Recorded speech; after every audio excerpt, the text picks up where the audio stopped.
Hey, welcome back everyone for some more Spyro, Enter the Dragonfly for the PlayStation 2. And now we're off to Jurassic Jungle, which is the final level in the game before we face Ripto, and I am really looking forward to this one. I'm really excited about this. Hooray! You did it! My contraption is working! Step right in and it will transport you somewhere really cool. At least, I think it will.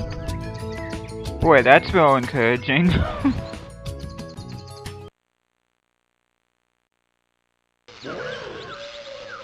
Yay, we made it!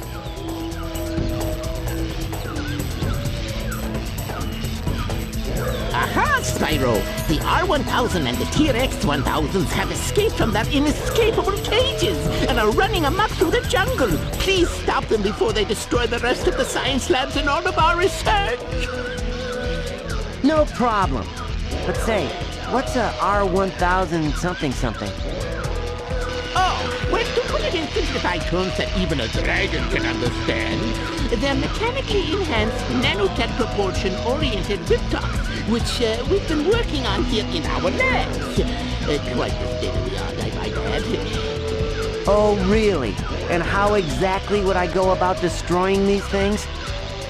Well, we did find a flaw in the R1000 models when they were exposed to sub-zero temperatures. Perhaps that information will come in useful light. No problem. I have just the right breath to chill them out. Great! On the other hand, the T-Rex 1000s are quite vulnerable to electricity. Yet we've not been able to get close enough to them to zap them with an electrical charge. We're gonna be using the electric breath for the majority of this level.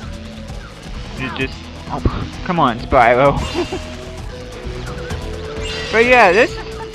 You know, for this being the final level before you face the final boss, this isn't as long as what you would think in terms of length of the level. This is actually quite a short level. It's kind of, in a way, kind of like Monkey Monastery, how short that one is. I'm not sure that one's as short or shorter, or maybe slightly longer, but it's not real long for it to being a final regular level here. And here are the T-Rex 1000s that Dr. Whiskers was telling us about. But yeah, in order to get to Jurassic Jungle, you have to get at least 65 dragonflies, which is going to take a little bit of work, but as long as you get at least 6 or 7 dragons per level, you should be able to get here, so... An extra life this early in a level? Well, that can't be good.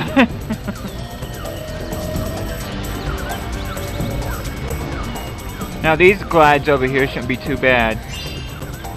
Yeah, I gotta be honest, in a way, this level kind of reminds me of Jacques, the Dreamweaver's boss level in the first Spyro game a little bit.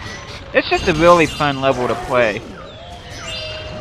And I also have a confession to make, and that is, I kind of wrote down benchmarks for how many gems I can get in each section, or how many I need. So, if it seems like that after I'm done with this level that I go by quicker than usual, if I do, then that shouldn't be much of a surprise, which... If I have these notes here and I still find a way to do a lot of backtracking, that's pretty stupid on my part.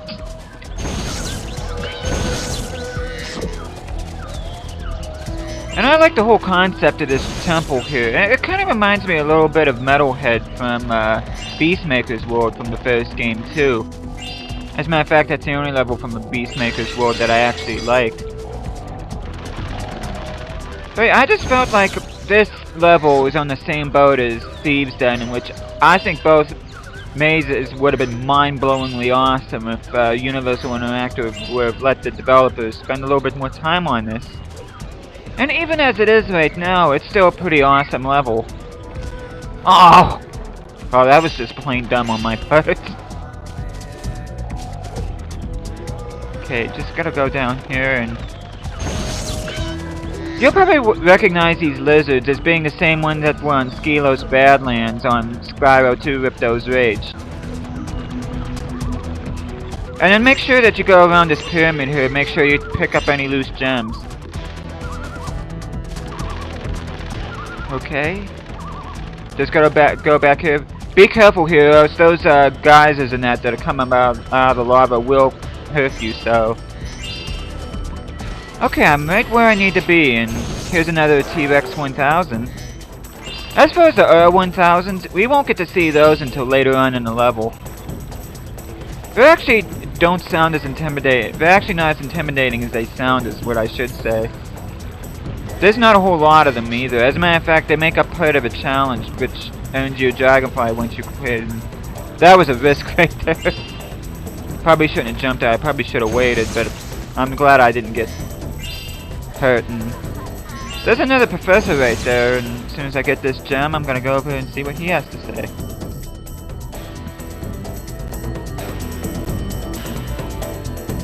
Jim, still fresh 3 days. They're following us. It's Spyro. I've been studying this temple, and it's quite fascinating. Oh yeah? How so? Well, I believe that these strange drawings on the walls are a clue to something hidden away in this temple. But I can't quite decipher them yet.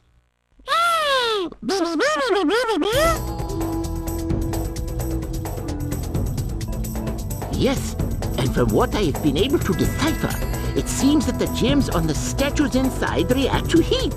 Perhaps you can figure out the rest, Spyro.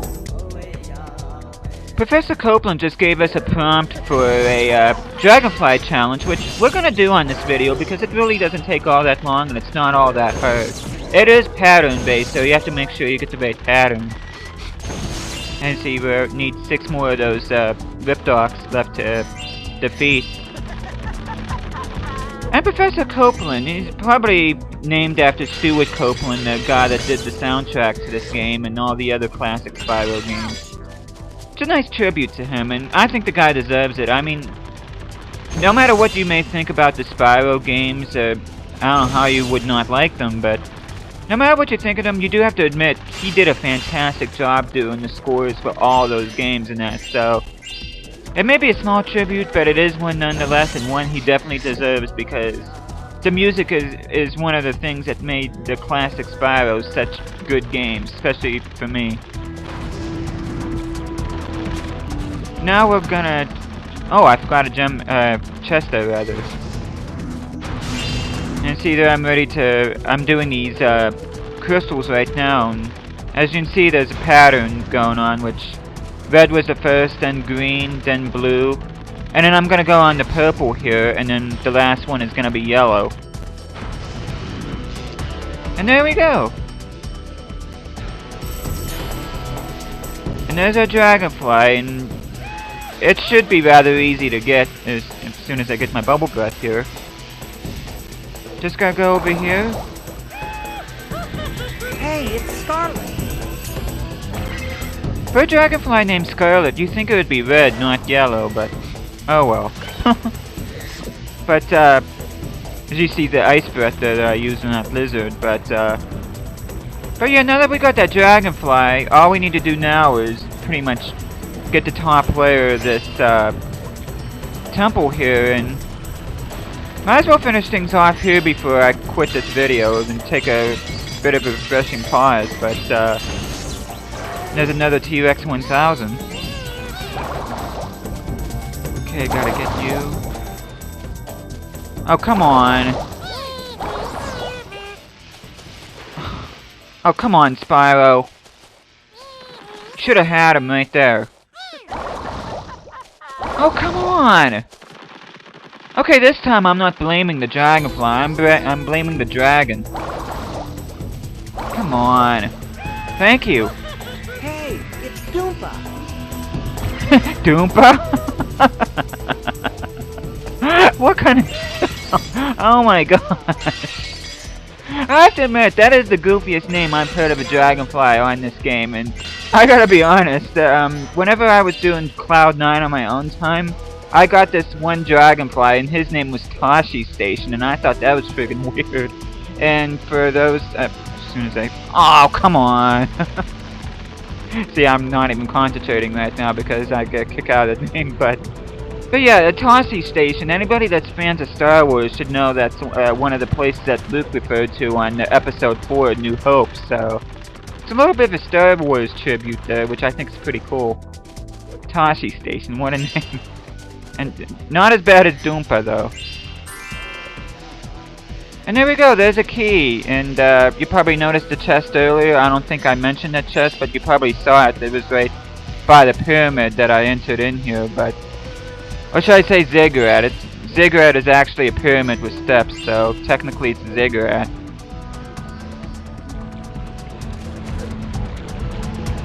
Okay, there's still a few more gems in here I need to get. And once again, they're on ledges here. Just gotta go here.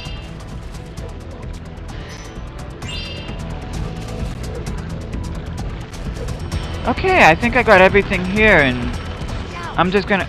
Oh, come on. Spyro. Like I was gonna say, just need to finish things up here in this temple, and I think I'm gonna take a refreshing pause, so... Not too much longer here. Of course, to get even higher ground right here. And make sure you get these gems down here, whatever you do. I mean, they're not that hard to miss, so make sure you keep your eyes peeled for that. Because you certainly don't want to backtrack, which...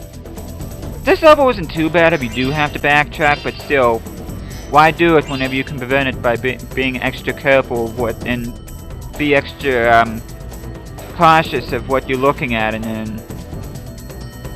Thought I wasn't gonna make that. It's always good to keep your eyes peeled, no matter if it's the first level or the last level. Always make sure you keep your eyes open for stuff.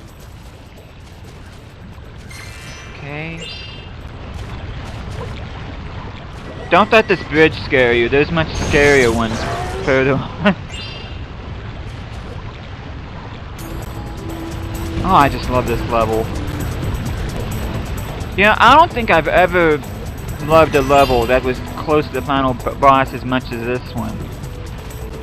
I'm trying to think offhand of a game where I like the next to last level. Okay, just gotta go across here. Certainly gives you plenty to look at and plenty to do here. I do gotta give them that. Okay, just gotta get this. And there we go, and I think I'm gonna pause here, so... For watching this, and I will see you guys again next time.